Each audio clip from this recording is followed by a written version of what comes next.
Alright, here's the big one. I've recapped Steven Universe and Gravity Falls, so now it's time to take on the last of the modern cartoon's big three, Adventure Time. Yes, Adventure Time, the Cartoon Network classic about a human boy named Finn and his best friend and shape-shifting magical dog named Jake going on crazy adventures in this fantasy land called Ooo to protect the Candy Kingdom, where literally everyone is a sentient piece of candy. They all got wavy noodle arms and say crazy wacky catchphrases, and the show's about war. Yeah, things get a little crazy. And there's 10 freaking seasons, man. There's tons of side stories, backstories, and extra stuff, so I might have to oversimplify this one a bit. But before we get started, I will say if you like this video and want to see more, be sure to head down and hit that big red subscribe button and the little bell next to it to make sure you never miss any future uploads. Literally no time to waste on this one, so let's start with Season 1. Does anything happen in Season 1? I mean, we got Finn and Jake partying, having fun, goofing around, and going on random adventures. They protect Princess Bubblegum, the leader of the Candy Kingdom and creator of all the candy people, from the Ice King, an evil princess-obsessed wizard who is kinda too stupid to be a real threat, but he just keeps popping up. Finn and Jake live in a treehouse with a sentient Game Boy named BMO, Jake's dating a rainbow unicorn named Lady Rainicorn, etc, etc, etc. And all that is super fun and charming, but plot-wise, this season's pretty barren. Early Adventure Time is just pure shenanigans. And Season 2 is mostly the same, but some wheels do start turning. See, when you watch the show, you might notice that Finn's kinda the only human around. And maybe this super buff girl he's friends with, Susan Strong, but that's for later. You might also spot a lot of weirdly modern technology just rotting away in this fantasy land. Like TVs and cars and... Oh, yeah, so here's the thing. Adventure Time actually takes place on a post-apocalyptic Earth, 1,000 years after this intense nuclear conflict called the Mushroom Wars. And that war is super important. It actually provides a lot of context for Adventure Time's insanity. Case in point, Ice King. Way back, before all the magic and nuclear explosions and junk, the world was pretty much the way it is now, and we got this guy named Simon. Super smart, scholarly dude who studied antiques and lived with his fiancée Betty, who he called his princess. But one day, he finds a crown. This thing was actually made millions of years ago by an ice elemental called Evergreen to grant a wish to whoever first wore it. First person to wear it just happened to wish to become an ice elemental like Evergreen. Couldn't have wished for a sandwich or something. So when Simon puts on the crown, it starts messing with his mind and giving him ice powers. He ends up scaring off Betty and never seeing her again. So he dedicates the rest of his life to studying the crown, with it slowly changing him the more he wears it. And after the bombs dropped, Simon was wearing the crown more and more to keep himself and this random little vampire girl named Marceline safe in the post-apocalyptic wasteland. So inevitably, the crown overtakes Simon and he goes full Ice King, completely forgetting everything about his own life, running off on his own, leaving Marceline behind, and spending the rest of his days kidnapping princesses. Oh! I get it now. This was heavy! We don't find any of this out until Season 3, and it's pretty much the first time Adventure Time really dove deep into character development. And considering the rest of the show was this... Yeah! It hit pretty hard. But that's not even the worst thing to come out of the Mushroom Wars. Nah, that would be the Lich. This ready for picture day looker is a being of ultimate unstoppable evil that Princess Bubblegum keeps in her attic. She's managed to contain him for a while, but just when she decides to show him to Finn and Jake, he escapes. You need better security than just tree sap, Bubblegum. You're better than that. And of course, then the Ice King kidnaps PB again. This is a good day. Finn gives the Lich a good beatdown, and I'm sure that will be the only time in this entire series that he ever has to defeat him. Oh, wait, spoke too soon. The Lich is now inside Princess Bubblegum, and she's turning into a giant monster. Finn and Jake team up with the Ice King to freeze her. She falls over, breaks into a bunch of pieces, and the doctors couldn't find all of the gum to bring her back to normal, so now she's... younger? Is that how that works? Like, if I lose an arm, does that mean I'm like 5 years younger? But this is actually pretty interesting, because Finn's been crushing on Bubblegum this whole show, and now they're the same age. There was like a 5-year age gap between them, but actually not, because Bubblegum's like 900 years old, but we don't know that at the time, so for all we know, they're the same age. So this could be a really interesting exploration of their friendship dynamic, and how this changes things between them. But no, we don't see PB again for like 6 episodes, at which point she is immediately returned back to normal. Yep. So right when Finn finally had a chance to, well, have a chance with Bubblegum, it's tossed out the window like that. And Finn, he doesn't take it well. Dude goes all emo, wallowing in sadness and cuddling a lock of PB's hair. You know, like a normal person. Dude, she's not dead, she's just too old for you. But then he falls in love with another girl, Flame Princess, in like 5 seconds and starts literally chasing after her. You know, like a normal person. But despite that, Finn and Flame Princess actually start hanging out and eventually dating for a while. Until Finn screws it all up and gets his butt dumped. And if things weren't bad enough for our slightly problematic hero, Finn's starting to have freaky premonition dreams about the Lich. And wouldn't you know it, that dang old Lich is back. He uses the dead body of Finn's childhood hero to trick Finn into opening a portal to the Time Room. That is an actual sentence that I wrote into a script and said out loud. In the Time Room, you can make one wish that creates an alternate dimension wish reality. The Lich uses his wish to extinguish all life, but Finn jumps in right behind him and wishes that the Lich never existed. And instead of creating a paradox that explodes the universe, it instead creates a separate reality where magic doesn't exist, except for the crown, I guess. Finn's now a normal human boy with a nose and a robot arm. Standard human boy fare, and Jake is just a dog. They're living on a farm with an actual human family. This is so normal that it's weird. There's this whole ordeal where the Ice King sacrificed himself to freeze the bomb that caused the apocalypse. And with Simon dead, the crown was just like, ugh, this sucks, I'm bored, and plunged the Earth into a 400-year ice age. And now, after the world went back to normal, that warhead just kinda sits there, still frozen and ready to go off any day. But Finn just sees the crown and is like, ooh, yoink! Big old dummy puts on the crown and just... Finn goes nuts and starts throwing ice everywhere. The commotion cracks the frozen warhead, and what time is it? Apocalypse time! Oh.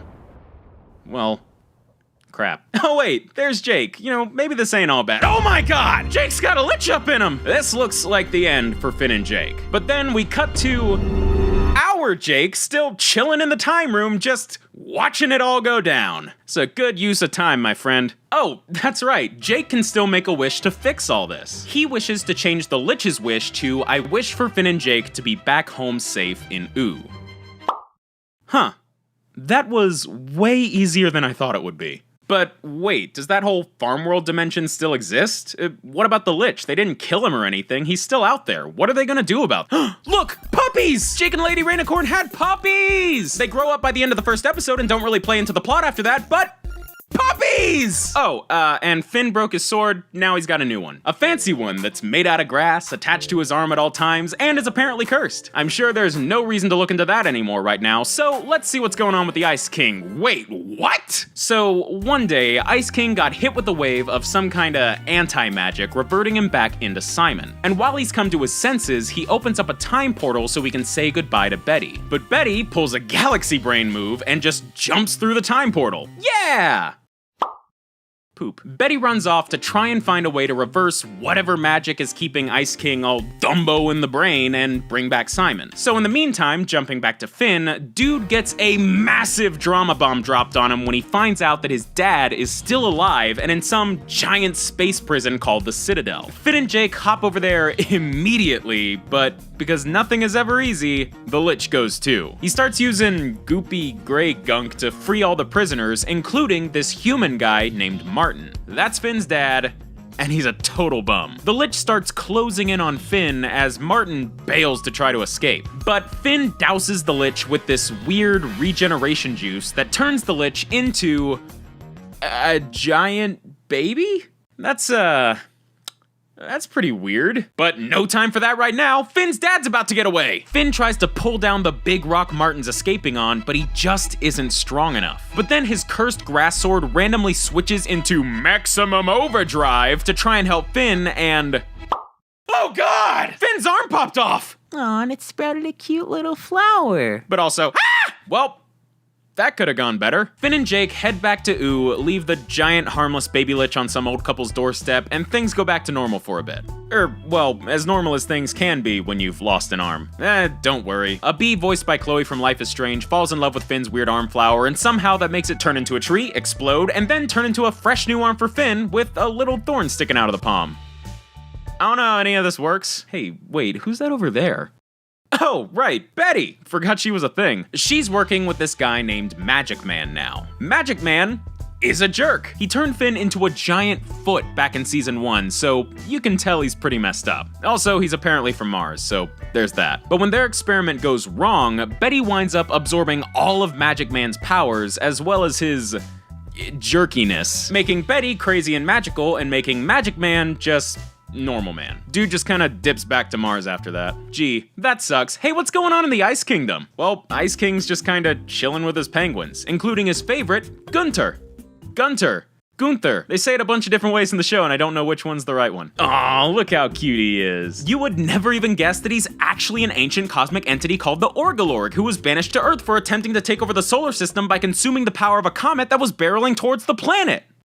Yeah. And hey, there just so happens to be another comet barreling towards Earth right now! So the Orgalorg takes over Gunther and springs into space to try for a do-over. But Finn goes right up after him, only to find... his dad? In the mouth of a giant moth. It makes a bit more sense when you watch the whole show. Like I said, I'm kinda having to oversimplify things here for the sake of time. So Finn and Martin wander space for a bit until they find the Orgalorg chowing down on a comet. Finn jumps inside the Orgalorg's mouth, the thorn in his arm sprouts into a giant grass tentacle, and he absolutely wrecks the Orgalorg. But then the comet breaks open and reveals some other kind of cosmic entity, and they're like, Finn, you were a comet once, I guess. You lived many lives over millions of years. You created me. Or maybe you didn't, I don't know. Hey, you wanna hang? Just you and me. We can travel to the end and beginning of all things together. Or I guess you can stay on Earth and do Earth junk, if you want. Finn's like, Earth junk please! But Martin decides to take the comet up on their deal. So, Martin doesn't exist anymore. And that's the end of season 6. What the heck did I just watch? That was the weirdest season finale I've ever seen. That was weirder to me than Weirdmageddon, the finale that was meant to be as weird as it could be. The first time I saw this, it went in my head, but all I processed was... Anyway, now it's season 7, and everyone starts calling Princess Bubblegum by her real name for some reason. Her name is Bonnibel, or Bonnie for short. They revealed this name in season 2, I think. But now it's becoming a pretty regular thing, so I'm gonna do the same thing in my video. One day, Bonnie's just chilling in this cabin she grew up in when Marceline, that vampire girl Simon protected back during the Mushroom Wars, literally bursts in and asks Bonnie to make her not a vampire anymore. We've seen Marceline countless times in the series at this point. She's a vampire, but she's not evil, she's friends with Finn and Jake, she plays bass, she's a fan favorite. She just hasn't been super plot relevant till now. But trust me, her wanting to not be a vampire anymore is a big deal. So Bonnie tosses Marceline into this machine and zaps all the vampire out of her. But that wakes up a bunch of evil vampires that Marceline had slain years before. So Marcy and Bonnie, and Finn and Jake, take out all the vampires before they can cause trouble. Bonnibel and Marceline have a lot of really cute bonding moments, heavily implying that they got a bit of a past. And after doing a bunch of slaying, all the vampires are gone. Well, except Marceline. By slaying all the vampires, she absorbed their powers, which means she's back to the way she started. But, she's cool with it now. Glad we went through all that then! So, we've kinda danced around this for a while now, but what the heck is going on with the whole grass sword thing? Okay, so after Finn got his new arm, he started using this new sword that had some kind of sentient Finn consciousness inside it. It's called the Finn sword. But when someone steals Finn's Finn sword, making Finn's Finn arm sprout Finn's Finn grass sword again, he accidentally breaks both of them. And that makes Finn big sad. And it makes the consciousness of the two swords meld together. Fast forward a bit, and Finn is getting into a huge fight with Susan Strong. Remember her? Well, now she's not only confirmed to be human, but we even find out she's got some kind of funky mods installed in her head that are making her go crazy. She beats Finn up and throws him to the ground, but Finn's arm is just like, oh, heck no, you do not mess with my rest of me like that. And that big grass tentacle sprouts again, knocks Susan on her butt, and then totally ditches Finn's arm to go grab Finn's discarded Finn sword. This boy cannot keep an arm to save his life. The two swords merge together and create Fern, a sentient grass dude who is convinced he's Finn. Dude's got a lot of issues to work out, so he rides off into the sunset for a while, but don't worry, he'll be back. In the meantime, Bubblegum gives Finn this fresh new high-tech robot arm that has a bunch of different features and abilities. Remember that. And speaking of robots, this giant stingray robot randomly just showed up on Ooh looking for Susan. But it also recognizes Finn for some reason. Obviously, this is suspicious as butt, so Finn, Jake, and Susan all set off to find where this weird stingray ship came from. They end up on this super fancy high-tech island where they find... Whoa! That's a humans! That's a veritable baker's dozen of humans! And why does that one look so much like Finn? Well, funny you should ask. Me, because that is Dr. Minerva, Finn's mom. Oh!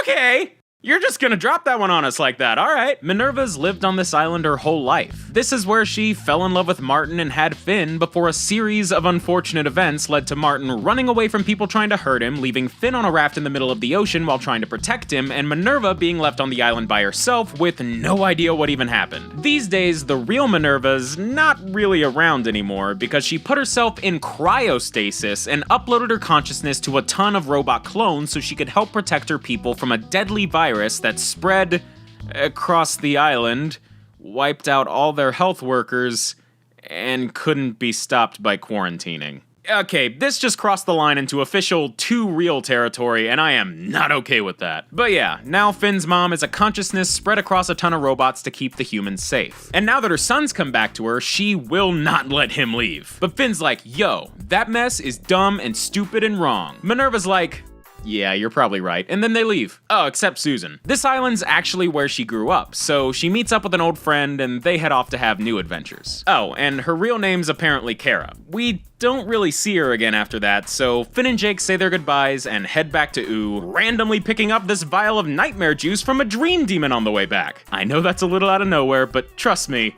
it's important. The guys get back home just in time for season 9. We're in the home stretch here, people. And good thing too, cause my brain is mushing out on me. Which is appropriate, cause while Finn and Jake were gone, Ooh totally mushed out on them. Place is a mess. Apparently, this ice elemental, Patient St. Pim, used Betty's newfound crazy magic to cast a mega spell that made the other elementals go crazy and corrupted all of Ooh, splitting it into 4 sections: fire, ice, candy, and slime. Betty tells Finn that they can reverse the corruption if they get all the royal elemental jewels. But once he does, Betty just yoinks them and bails. Ah, poop. Yeah, Betty doesn't really give a crap about anything other than Ice King, so she tricked Finn into bringing her the jewels so she could run more experiments to bring back Simon. But you know that Ice King, he's dumb. Dude doesn't even register what's going on and messes up her whole experiment, blowing her up in the process. Don't worry, she's fine. She's just on Mars now.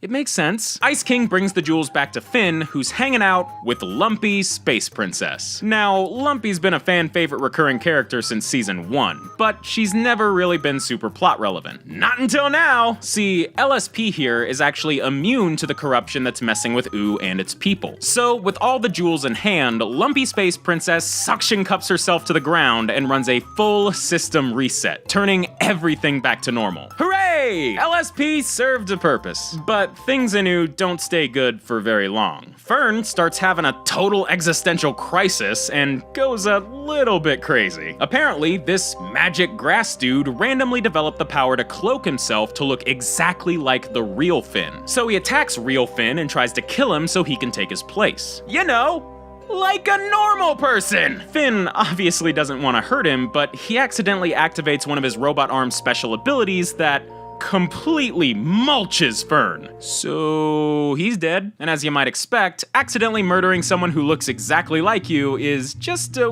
wee bit traumatizing. So as we enter Adventure Time's 10th and final season, that whole ordeal is weighing really heavily on Finn. That is until, oops, Fern's back, and now he's tall. And he's got friends. Friends that look like they could be Princess Bubblegum's family or something. Well, that's because they are. These are the Bubblegums. I don't know if that's their official collective name, but that's what I'm gonna call them. There's Cousin Chicle, Aunt Lolly, and Uncle Gumball. Duh. Save that one. Princess Bubblegum created them when she was little, and things were pretty chill at first. But little did Bonnie know, her family was secretly conspiring against her. Bonnie was like, ain't all this candy nature dope? Let's plant trees. But Gumball was like, money.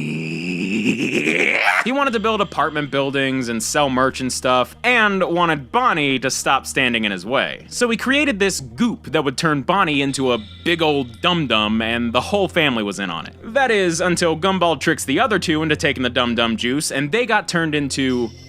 Oh, wait, those are candy people. We've seen those guys tons of times this whole show.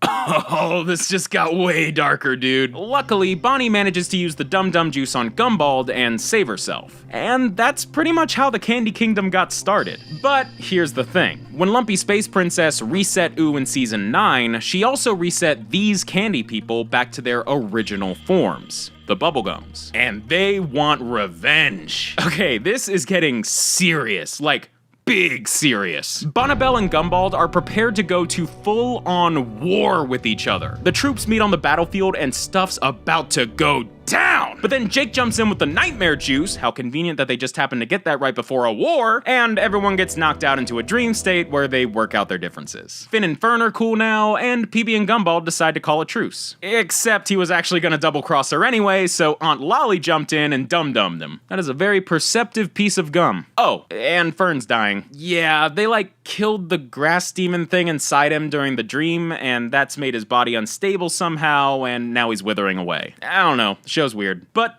yeah, looks like the war's off. Seems like a pretty anticlimactic ending. Oh, crap. So, this is Gulb. He's an ancient giant demon baby of chaos summoned by Betty and Normal Man as part of Betty's plans to bring back Simon. And Gulb is just wrecking the place. Ice King goes over to Betty and makes her experiment blow up. Again, classic Ice King. But then Gulb full-on swallows Finn, Betty, and Ice King and starts digesting them in his stomach. And I don't mean digesting like with stomach acid, I mean they are being broken down to their essential forms. Which is kinda just a convenient way to have the crown reset and have Ice King turn back into Simon permanently. Which is nice, but that reunion is short-lived because the walls start closing in. They're gonna get smashed, dude. Meanwhile, everyone else is still fighting Gulb's monsters. Bubblegum gets full-on crushed, and Marceline, who I forgot to mention is also there, panics. But when she realizes Bonnie's okay, she rushes over to hug her, and aww, they kiss. That's so sweet. Oh, and I guess Finn's gonna die, or whatever. In classic Cartoon Network style, everyone starts singing to solve their problems. And Gulb hates their song so much that his stomach starts opening up, letting Simon and Finn escape. Betty stays behind and uses the newly reset crown to wish that she would become Gulb herself so that she can leave Ooh, sacrificing herself to keep Simon safe. And with that, it's all over. Not everyone made it out alive in the end, but the fighting is over. And so is Adventure Time. We get a really amazing montage of everyone's lives after the war, and a glimpse into the future of Ooh, but yeah, after all this, that is the story of Adventure Time from beginning to end. Okay, hear me out. Or, what if we announce 4 brand new specials only a year after the finale? And thus, Adventure Time Distant Lands was born. A series of 4 original and mostly unconnected Adventure Time specials released on HBO Max over the last year. And considering I've already done a big ol' recap of all 10 Adventure Time seasons, it only makes sense to hop back into Adventure Time for a bit to talk Distant Lands. This is everything you need to know about Adventure Time Distant Lands. As usual, a lot of things will have to be oversimplified here because there's a lot to get through. So this whole shebang starts with BMO, the sentient Game Boy that lives with Finn and Jake, in their first special, BMO. We start with BMO out in outer space, flying around and singing about starting a potato farm on Mars. Yeah. This is adventure time, alright. But then they're thrown way off course and crash land on a mysterious space station called the Drift. And this place is in pretty bad shape. But no time to think about that now. Look! Conflict! Some aliens are fighting over a glowy green thing, but BMO's ship crashes on top of it, and that takes care of that. Naturally, they all get a little ticked at BMO and chase after him. But then, swoop! BMO is saved by this bunny girl named Y5. She's a scavenger on the Drift, looking for useful tech to bring to some guy named Hugo. BMO sparks some interest around the Drift after helping stop a breach in its hull, and soon, Y5 and BMO are met by this super shady looking guy named Mr. M, who I'm like 99.99% sure is Finn's dad Martin. We never see his face or anything, but I mean, Martin, Mr. M, they got the same voice actor. Yeah, theory confirmed. And knowing that, we know that Mr. M here can't be trusted. But the gang doesn't know that, so they follow him to this giant super gumball thing called the Unity Pod. And inside the pod is Hugo, an alien elf scientist man who seems to be the leader of this whole place and the one in charge of building the Unity Pod, which he claims will fix all the problems with the Drift. Breaches and malfunctions have been happening all over the place, so they gotta try and make them not happen. But the pod is missing one last piece called a Genesis crystal, which is trapped in a super dangerous part of the Drift called the Jungle Pod. But BMO being BMO, they're just like, I can do it! Just tell me who I need to kill! And Hugo's like, alright. So, BMO hops over to the Jungle Pod with Mr. M, grabs the Genesis crystal, and experiences instant regret as the entire pod is thrown into chaos and the plants start chasing after them. Mr. M makes off with the crystal, traps BMO inside the pod, and BMO dies. Some of the angry plants attack and break him into a million pieces. So BMO's dead. Back at the Unity Pod, Y5 discovers that Mr. M has been secretly surveying the entire Drift, looking for parts to salvage for the Unity Pod. And every time something gets salvaged, its pod fails and shuts down. That's why the malfunctions and breaches have been happening. Building the Unity Pod is actively killing the Drift. And that's a bad thing. Y5 is like, She rushes off to get BMO, finding their corpse? Does this count as a corpse? Anyway, Y5 takes BMO to get fixed up by, another BMO bot. Huh. So yeah, this is Seago, a way older bot very similar to BMO who was actually created by Hugo. And they're like, Hugo? Oh yeah, that guy sucks. That Unity Pod is just his ticket to ditch this place and leave you losers behind. so yeah. That's bad. But hey, BMO's back together. That's a silver lining. So the gang runs back to the Unity Pod to expose Hugo for the fraud he is. And give the guy credit, he comes clean pretty easily. He's like, yeah, I totally just built this thing so I can zap all your power and bounce. And now that Mr. M's given him the Genesis crystal, Hugo starts up the pod, hops inside, and smashes the controls. What are we gonna do? Well, BMO's like, Why don't we all just unplug the pod and chuck it into space before it can zap the power? and everyone else is just like, oh, yeah, okay. So they do that. Hooray! The Drift is saved, and Hugo and Mr. M are aimlessly floating through space. And with that, It's time for BMO to mosey on. they set back off into space and fly to, Earth, where they meet a little human boy in a stupid hat and a magic yellow dog. Surprise! This was a prequel the whole time. And that's BMO. 1 special down, 3 to go. Next up, Obsidian. We start this one in a new location for the series, as far as I can remember, leave me alone. The Glass Kingdom. A long time ago, this place was attacked by a giant dragon called Moto Larvo, but was saved by our favorite vampire demon bassist, Marceline the Vampire Queen. She sang a song and the dragon backed off, retiring inside a mountain called the Furnace, a place where glass citizens used to go to fix themselves when they got cracked. Flash forward many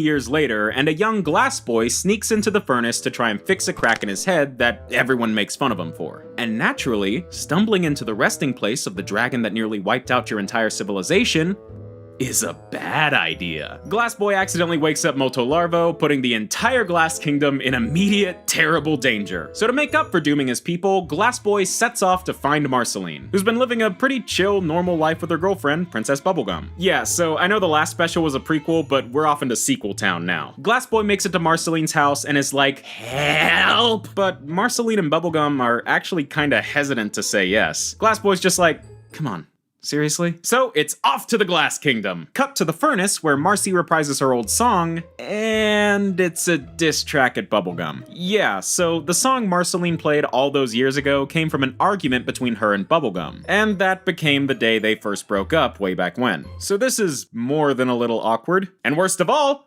it don't work! So, out of nowhere, Bubblegum calls in a surprise giant bird, who drops a fancy force field machine down that manages to keep Molto Larvo inside the furnace for now. Basically, Bubblegum had a secret plan B this whole time in case Marceline failed, which is also more than a little awkward and leads to another argument. Bubblegum's plans fall through, and Molto Larvo is now loose in the city. Things are going really well. Glass Boy lures the dragon into the furnace, Marcy and PB chase after him, and a malfunction with the force field caused by these three characters who are lame, so I don't want to talk about them, all leads to Glass Boy, Marceline, and Bubblegum getting trapped inside the furnace. The dragon is stuck under some rubble for now, so with what little time they have left, Marceline and Bubblegum make up, and Marcy sings a really sweet love song. A song that causes Molto Larvo to get all introspective. Apparently, they used to be this cute little fish thing that went into hiding after being attacked and nearly killed. They covered up their scar with a shell, and over the years grew old and angry. But after hearing Marceline's song, they removed the shell, the scar starts glowing, and then they break open and turn into a glowing cat butterfly? How many animals is this thing? So, the dragon's not a threat anymore. Marcy, Bubblegum, and Glass Boy manage to escape from the furnace. And that's basically it. Next special, Wizard City. Okay, so for this one, we gotta start with the character I kinda glossed over in my first recap, Peppermint Butler. Long-running character in the show, Princess Bubblegum's butler, also an avid user of dark magic. Near the end of the original series, he came into contact with Dum Dum Juice, the stuff made by Bubblegum's evil uncle Gumball that turns anyone it touches into a harmless, stupid candy person. So when Peppermint Butler got doused with it, he reverted back to a stupid little baby mint. Now, many years later, baby Peppermint Boy is trying to attend a magic school in Wizard City to learn to become a powerful dark wizard again. The only problem is, in Wizard City, dark magic is illegal. And funnily enough, a Peppermint Butler is also illegal in Wizard City. Yeah, apparently this dude is an infamous and feared dark wizard here, banned from ever returning. So yeah, that's not gonna make life easier for our little Peppermint Boy. And he's already not having the best time. He donked up his audition for magic school, only barely got accepted. He's getting bullied by these cool kids, and he got shoved into the loser house with this girl named Kadebra. Kadebra's really not interested in real magic. She prefers stage magic. Sleight of hand, the fake junk. She's also the niece of classic Adventure Time character Abracadaniel, so that's kinda neat. But you know what's not neat? Murder. Hey, Editor Fofi here. I'm about to start talking about a character named Spader, and I just realized that I called him Saber, like, the entire video. I've been editing this video for a very long time, and honestly, I don't really feel like re-recording those lines right now, so just know, between you and me, anytime I call this guy Saber, I meant Spader. Is that okay? Cool, thanks. One night, Peppermint Boy's bully, Saber, mysteriously goes missing and is thought to be dead. And Saber's friend Blaine starts suspecting Peppermint Boy might have had something to do with it. You know, what with his poor relationship with Saber, his use of dark magic, and the fact that a ghostly apparition of the real Peppermint Butler barfed itself out of Peppermint Boy's mouth and told him to show Saber who's boss, loudly, in the same room as Blaine. Yeah, it's gonna raise suspicion. So, Blaine starts snooping around Peppermint Boy's stuff, discovers his identity through a photo album, of all things. Really think he would've left that one at home, and of course, calls the cops on him. So, our hero is now being arrested as the main suspect of a murder. That's always a good thing. But Peppermint Boy manages to escape the cops and runs off into hiding. Now, here's where things get weird fast. And simplifying it for this recap is only gonna make it more weird, but just stick with me here. Peppermint Boy is found by Kadebra and one of their teachers, who's like, Peppermint Boy, I'm so glad you're safe. Here, follow me into this dark tomb and check out this wicked throne with a skeleton on it. Okay. That's pretty out of nowhere. Also, that skeleton looks familiar. Why are people in robes emerging from the shadows? Yeah. Okay, so, this is the tomb of Kokentepe, the resting place of a giant cosmic entity who seems to be where all the magic and ooh came from, or something like that. The people in the robes are a bunch of teachers from the school looking to revive Kokentepe and bring about a new age of terror and dark magic. Cool! All they have to do is find a worthy host who can handle all the dark magic and power, which they've not had much luck with. But a dark wizard like Peppermint Butler would be the perfect candidate. So they give Peppermint Boy Ichor. It's some gross, goopy magic junk that oozes out of Kokentepe's corpse. Apparently it contains their power. Peppermint Boy drinks it, and Oh my god! He morphs into this giant, uncontrollable monster, kills all the teachers, hardcore, and it's about to wreak havoc all over Wizard City. But just then, Kadabra swoops in and uses her fun stage magic to distract Peppermint Monster so she can deliver one swift magic punch to the gut. Peppermint Monster barfs up the Ichor, returns to normal, and the world is saved. Yeah, there's some stuff about how Peppermint Boy doesn't want to be like Peppermint Butler, that ghost of Pep Butt that lives in his mouth evaporates into nothingness, Peppermint Boy and Kadabra are friends forever now, and that's pretty much the end of this very, very normal special. Oh, and that skeleton was definitely Saber. A child was murdered in this special. No need to address that because we've reached the final special together again. We're finally back with our favorite boys, Finn and Jake, and guess what? They're dead. Yep. Our good boy Finn has found himself in the afterlife, dead as a doornail. And despite now being one of the many corpses in this video, Finn is just super excited to finally meet up with Jake again in the afterlife. But instead of finding his long-lost friend who passed away many years ago, Finn finds this fox dude. Ugh, okay, I know this guy's a returning character, but I can't remember his name for the life of me. Hold on. Oh, he's just called Mr. Fox.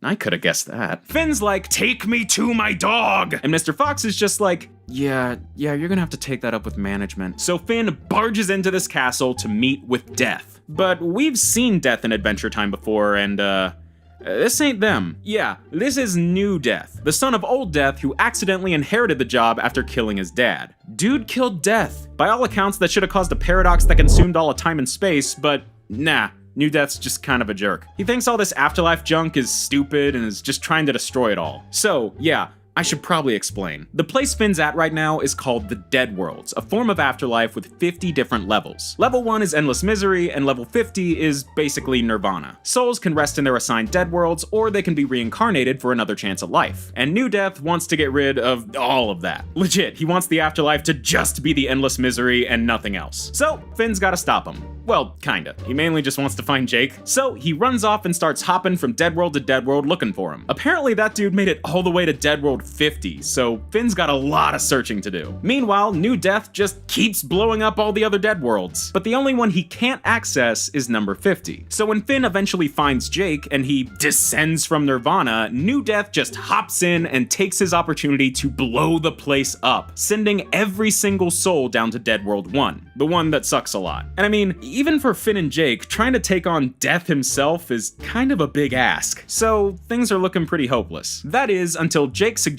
contacting someone outside the Dead Worlds. And Finn's just like, you could do that this whole time? So they contact Peppermint Butler, who's looking back to his old self again. He uses magic to grant Finn and Jake temporary access to the realm of the goddess Life. Life being the person who gives souls, well, life. And she's also New Death's mom. But she's pretty uninterested in helping the crumbling Dead Worlds or even dealing with her son at all. That is, until she learns he's trying to get rid of reincarnation. Then she gets mad. Didn't care at all until it affected her personally. Unbelievable. So, Life gives Finn and Jake a magic stick called the Kiss of Life, claiming it has the power to conquer death. Like, literally. This stick will kill her son. But, remember how I said New Death accidentally inherited the responsibilities of Old Death after he killed him? Yeah, whoever takes out New Death is gonna have to become New Death. So that's gonna be a problem. But things only get worse when we discover that New Death this entire time has been puppeted by... guess who? That's right, it's the frickin' Lich again. You know, the Lich, one of the main recurring villains from the show who just never quite seems to be gone for good. Yeah.